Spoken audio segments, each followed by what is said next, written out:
Well, we'll start with you, Miss Triple Double. I mean, you've had a few starts already this year, and I mean, you've been ready whenever your number's been called, and really filled up the stat sheet tonight. I mean, with DeBrisha out, I mean, what was kind of your thought process coming in? Obviously, how well do you feel like you executed tonight? Yeah, first off, all glory goes to God. But with Brescia, that's our sister. We know how important she is to the team, so we don't want to see her hurt. We're hoping for her to get back as soon as possible. But with the mindset, I just come in as anything I can do for this team and impact the game any type of way for us to get a win. That's what I want to go out there and do. Near, I mean, all the freshmen got a lot of action tonight. You got your first double-digit game and first double-double, I think, as well. I mean, how fun was that going out there tonight and getting that extended play? It was actually fun. You know, I just came out, got to go hard and got to keep pushing myself, But all I had to do was, really run the floor and, play hard. And then, a similar question for you, Jasmine. First double-figure scoring game as well. How did it feel out there playing extended minutes for sort of the first time? It felt great just because I could thank my teammates for doing what they had to do to give us that opportunity to go out there and play. So I think whenever I'm out there, just do what I have to do just to provide for the team. So I think it was just a fun game overall. Back to Robbie in the front here. We'll give Miracle a shot now, too, since we're spreading around. The freshmen, I mean, y'all are being asked to do a lot with the limited numbers that y'all have. I mean, y'all got to play a lot of minutes, and, I mean, you're kind of filling up a stat sheet, too. I mean, just how different do you feel like this group is in what y'all provided this year coming off the bench? Yeah, no, I think this is just a very special group.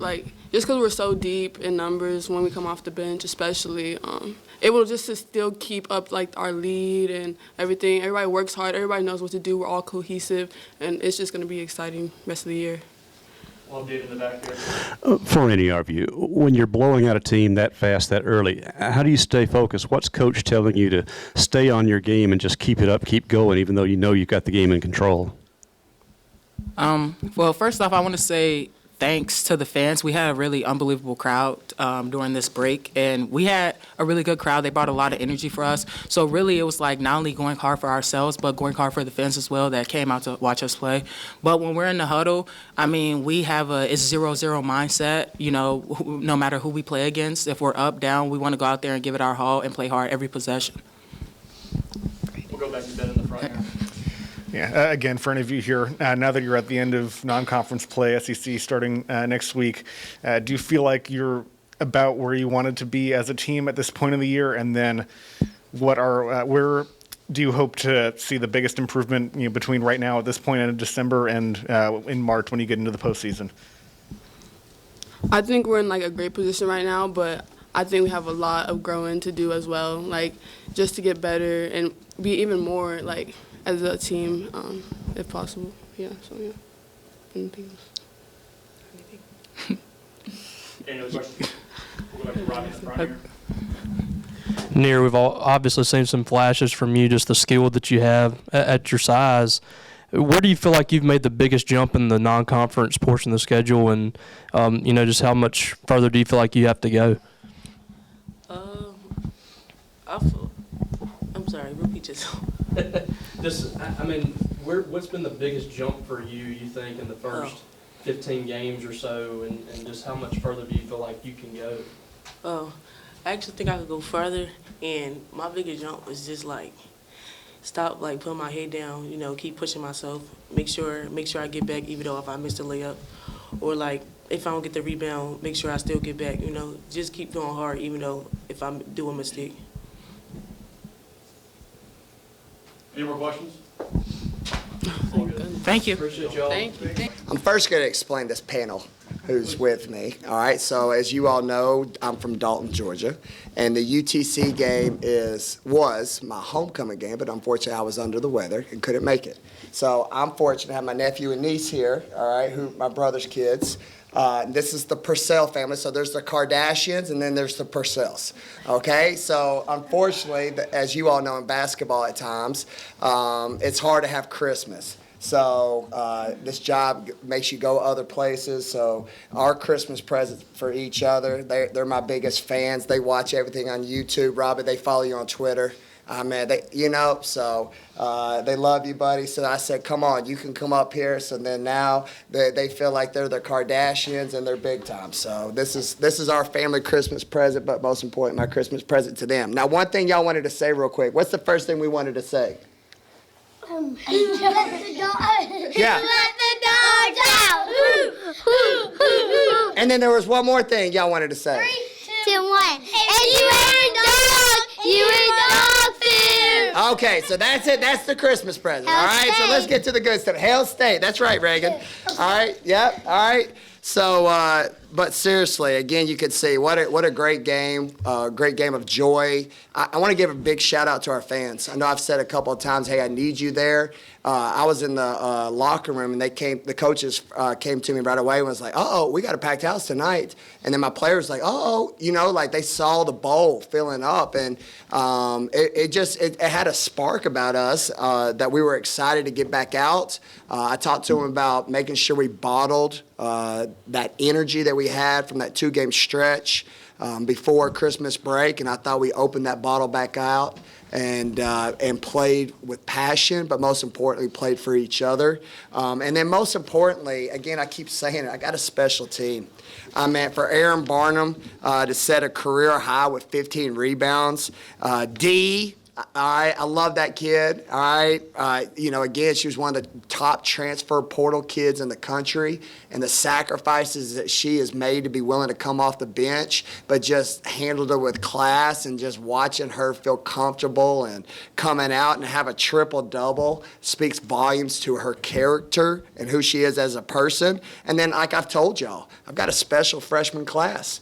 In a time that you got a bunch of COVID kids who haven't graduated, it's not the same norm for these freshmen, but they've embraced their big sisters. They've practiced hard, and like I've told them, I said, y'all, we had a little thing at practice the other day. Y'all might think I'm weird, which I am, but we had a graduation party, Robbie, and we put them in the line, and I told them, you know what, you're now sophomores. You're no longer freshmen.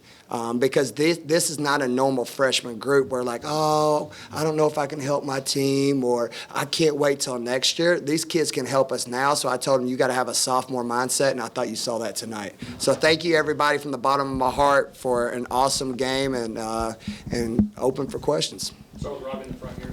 You've had so many players in and out of the lineup, but it just seems like, anytime that happens, somebody else steps up, and you've had, it seems like any given night you can have somebody go off, and there were several of them tonight. I mean, how much comfort do you take in that it seems like every single time something like that happens, someone else steps up, to the plate? It just speaks volumes of the sisterhood. They all love each other. They care about each other. Obviously, Poe, our thoughts with her right now. It's looking like she won't come back till South Carolina. So, it's an opportunity where somebody else has got to step up. Dee took it. And then Jess to get an early double-double. I needed to get her out. I was praying, I think like everybody. That's why I was waving my hands when she got up, because I said, I'm waving my hands not only because she gave great effort, I'm waving my hands because I'm glad she's back to come back in the game. All right? I was celebrating some happiness because we've seen plenty of kids this year fall down and didn't get back up. So, again, I'm just a lucky coach for a group of young women who are leaving it all on the line and still, their best basketball's ahead of them. Put that in the front here. We saw career nights for Near and Jasmine Brown-Hager both getting an extended run for the first time and scoring in double figures.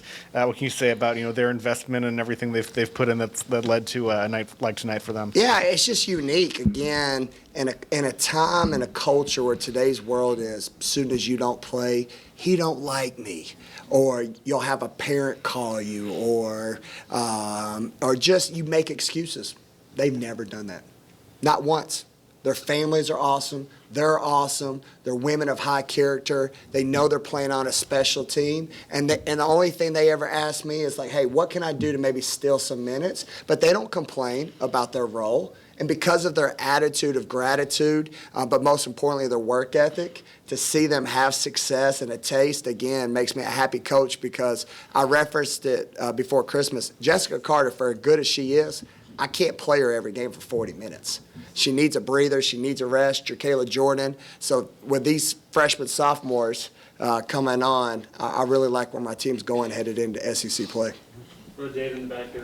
There were a few stretches, maybe in third quarter, others where the offense was a little bit slack. But Yeah. how did you keep them, A, playing hard defense all game, and second, just playing hard all the game when they're obviously blowing a team out 20-2, and they know they're going to win? How do you keep them motivated? Yeah, so we, obviously, again, I give credit to Mississippi Valley State. They're playing one of the hardest schedules in the country. Me and the coach talked about it before the game. I have a lot of respect for her because, again, their goal is to now take all this tough competition, and when they get in conference, oh, baby, here they're coming.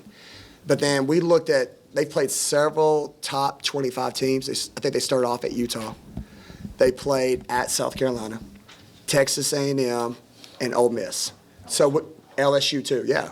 So, all right, those are the top teams. Yeah, 6 SEC teams. So we said, okay, how many points were allowed in each one of those games? And I said, because we need to find out where we stand. So if Texas A&M gave up this much, I think South Carolina held them to 19, which is unbelievable. But then the rest of them were holding them to 50, and our girls were like, Coach, we want 35. And I said, okay.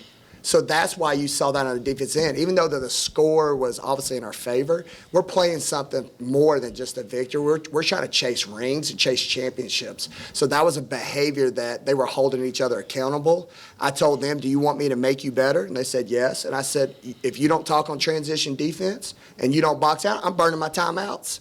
And I think you saw that tonight where I don't care we're up. I was letting them know. Sammy St. Nick ain't left for the North Pole yet. I'm still giving out gifts because every time we didn't talk in transition, I'm handing out sprints tomorrow at practice because we're going to get tough, all right? But what I love about them, they're like, come on, Coach, bring it. And when you can have that culture and hold each other accountable, good things can happen.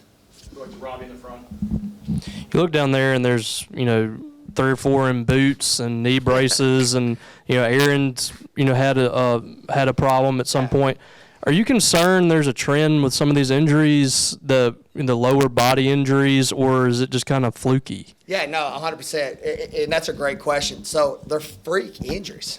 And this is why I'm telling you the freak injuries. We do an unbelievable job with Catapult. It's a device. I think y'all can see on the back of their sports bras. They look like robots at times.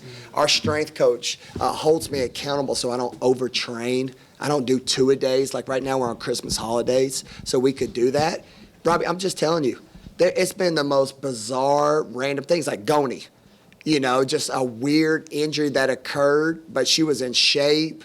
Poe has had some foot problems for going on 2 years now. So hers we're seeing. We've managed her minutes. And then Romani tears an ACL taking a charge. Rocio, who just came in here, we were trying to get her in the fall before school started because we found out she graduated, right? And we couldn't get her in, and she was trying to train to get ready, and she tears her ACL before she gets here. So it was one of those things that you're just like, man, just bad luck, right? And obviously it's affected our practices because we can't get after it because I don't have that many bodies, to your point, because I'm trying to make sure it doesn't happen again. But again, a testimony and credit to my young women just to continue to fight and just find a way despite the numbers that fall down. And again, that's why I was so excited to see Jessica Carter get up. I said, please, Lord Jesus, I was good at Christmas. I ate too many cookies and drank too much milk, but please let her get up. And I was excited when she got up. Weren't you? Were you excited when she got up? Yes. Were you, Finn? Yeah. All right, yeah, I think we were all excited. In the front here. Yeah. Now it's team 7-0 since you've been the head coach here with a week or more off of a break.